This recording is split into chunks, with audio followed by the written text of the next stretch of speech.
Hello there and welcome to another What's Up with me, Slidal. Here we are today on Fisherman's Bay with the AMX AC MLE 48, which I'm probably going to hereafter refer to just as the AC 48. It's the Tier 8 French TD, and the French TDs are a bit of a mixed bag. In the lower stages I didn't enjoy them too much. I found the UE57 okay. The S35CA at Tier 5 is a great tank and I'd recommend trying that one for a bit of fun. I didn't really enjoy the ARL V39 at Tier 6, but from Tier 7 upwards, the AC46 is a good tank, and this is an extension of that tank. It's a bit more mobile with a bit better gun and a bit more armour. Typically the French tanks rely upon mobility. They don't have the best armour compared to other tanks like the T28 and the Ferdinand. They are much lower armoured, but they do get around the battlefield far better than those other tanks. You'll see from the profile of this tank then that it's quite a big tank, and the front's quite well sloped, so although it's not well armoured, it does get a few bounces, and you'll see that happening today. And there are some obvious weak spots. Right on the top of the tank there's a T-shaped bar and a small turret to the front, and there's a sort of much larger turret at the back. If you sit perfectly still, the enemy will target those areas. You'll see that in chat somebody told everybody to play smart, and I couldn't help it. So a comment about the fact that, well, looking at some of the players we have on our team, it might not really happen. Anyway, when I'm using TDs on Fisherman's Bay, I typically like to do some sniping down the 1-2 line. So I decide early on I'm heading off to the sort of K1 area to get to one of my favourite sniping spots, which is behind a bush on a little ridge. You'll see from the gameplay here that the 48 is quite a quick tank. It's moving across the ground steadily, and it also traverses quick. It turns around very, very fast, which means that if you ever get enemy scout tanks or enemy mediums trying to circle you, do a carousel circle of death, it's quite tough for them to do that if they don't track you, because you can turn around very, very fast with this. The gun is phenomenally damaging, good damage and good penetration, but it has a very slow aim time. It's about 3.4 seconds, I believe, and this does have a 100% crew as well. You'll see on a couple of occasions here this gun taking its time to aim.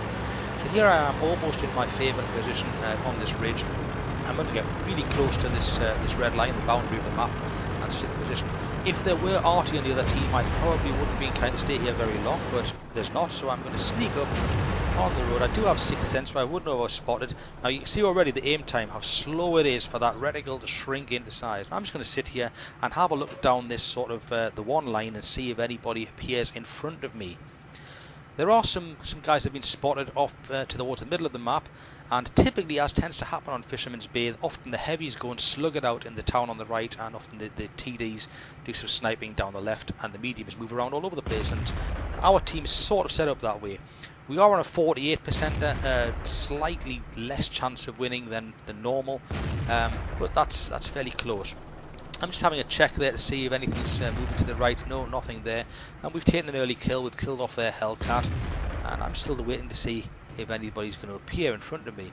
And there it is, T29. He pokes out, and I have a look at his turret, and I think I can actually see his hull. So I focus on the hull, settle my shot, and get a good damage shot, just under 400 damage straight into that T29.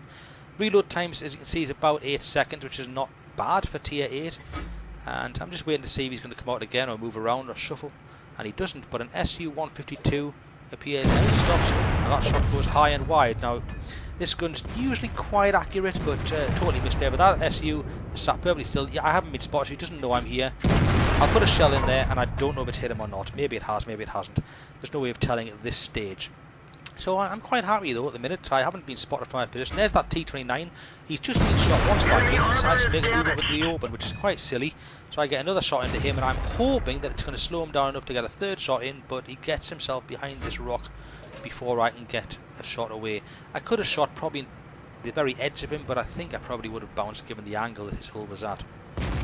So I'm quite happy okay. I've done about 800 damage, and maybe hit their SU-152, so I might be on over 1,000 damage already. I really don't know yet. T-34 has been spotted just off to the right of where I'm looking, so I have a look at him, and I can't see him, but he's just peeping over the ridge, so I'm not too certain about that shot, so I decided not to take it, not at this range. And he comes back again. Now this time he's sitting still. I do focus on his and I hit him with a scratch. Now there's that SU-152, and he's on about half health, so somebody hit him. I can guess that may well have been me. He's sitting still again. I take a shot for the second time in the game, He disappears off radar before the shot connects. I don't know if I hit him again. I might have, I might not have. I go back to focusing this T-34 because they are a threat. Good tank with a good gun, and he's dangerous. I'm a bit worried about him sat there. So I'm trying to get shots into him, but again, it just missed. It donked the ground in front of him, I think. But at the minute things are looking okay. It's 5-all, and we look like we're actually taking control of the town, which is we're starting to push around on the right. So I'm quite comfortable with how things are going so far. There's that T-29. He has a look around the corner, but I can't see enough of him. And I'm just thinking to myself, that's a shame. I'd like to finish him off. And then for the second time, he does quite a silly thing and drives out completely to the open again. And I'm unlucky to. Well, I don't do a bad roll, and I've been spotted now, so I back off straight away. And you can see his tracer goes past me. Now what I'm going to do here is stay far enough back just to give myself 5 or 6 seconds, so I would drop off anybody's radar. And I'm going to see if I can sneak back there and see if I get spotted or not. And I haven't been, which means I can then focus. I'm just looking at the T-34, and then a Nash one appears completely in the open, so I can focus on him and I get a kill. And I haven't been spotted either, which is nice. It means I can stay here and very much look down at that T-34. He's now in the open enough for me to see his hull. He's been tracked, so I get a shot into him, and I'm hoping to get another shot into him before he repairs. But he starts to move, and I decide against taking the shot because it would be too risky. T-29 though, I take a shot, which the Jag Tiger 8 finishes him off just before I managed to. We're winning 8-5 now. Things are looking okay. And there's a Tiger 1 just appeared, so I've got time. He is backing up, but he's going to stop behind this rock, and I can see the flat frontal plate on this Tiger 1. So I focus all the way and get another damaging shot into him, and again I haven't been spotted. The Ag Tiger 88 asks for help, and I say affirmative. I'm going to help him, but I'm going to help by sniping. I'm not going to dart forward the way he has. It's quite reckless, and as you can see, the Ag Panther 2 closes down, finishes him off with one shot. We know there were at least 4 enemies there, so it was silly for him to push on.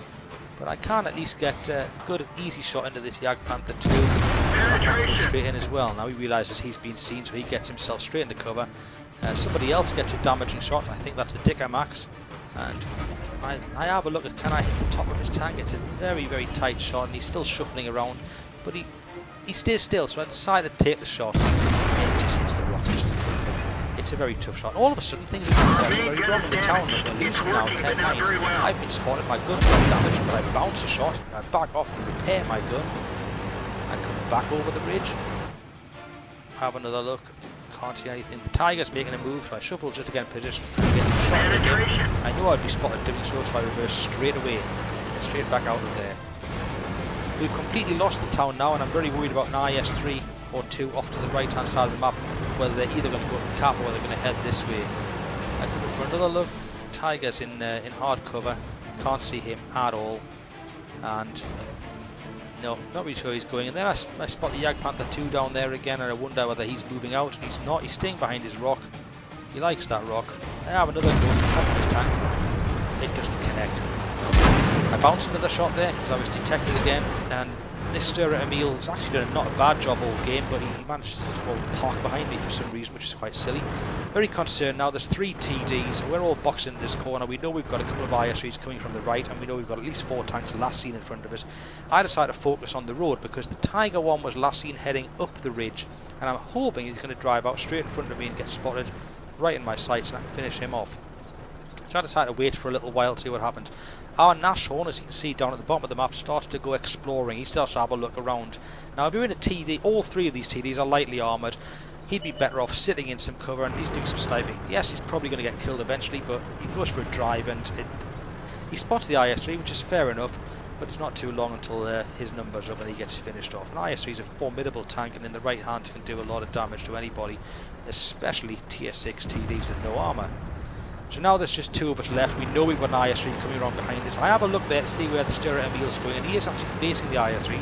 So I'm thinking he's going to look that way. I've got to do something proactive here. I've got to see where these guys are in front of us. And I peep over the ridge to see there's 2 of them there.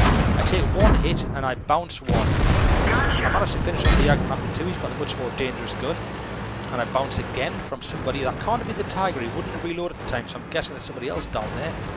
So I decide I'm going to take a gamble now. Bounce the Tiger. Come over the top. Focus on his frontal plate, get a shell into it. Now I take a hit from the right, which is the IS-3. You can see it on the screen there. Hitting the right hand side of my tank, it's going clean through.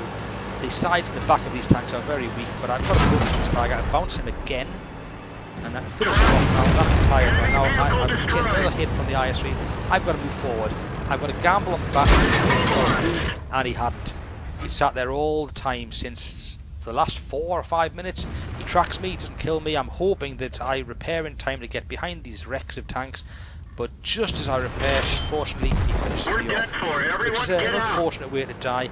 We've only got the Stirrer Emil left, and there's 3 people closing in on him. I do say good game to the opposition. They have done very well, but I'm quite happy with my performance on a game that's kind of a defeat, and there it is. The Stirrer Emil's finished off.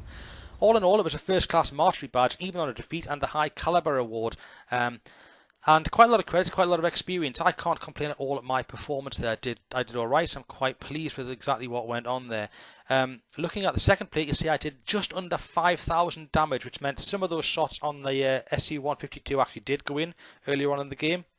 And I did the most damage by almost 2. Only the IS-3 on our team did any real damage to speak of. Of my 20 shots, 14 went in, 13 penetrated. I also bounced through over 3,000 armour damage from other players. And even on a defeat, I still made 28,000 credits. So it's a good tank, it's worth checking out. I'm Slide Al, I hope you've enjoyed the replay. Thank you very much, goodbye.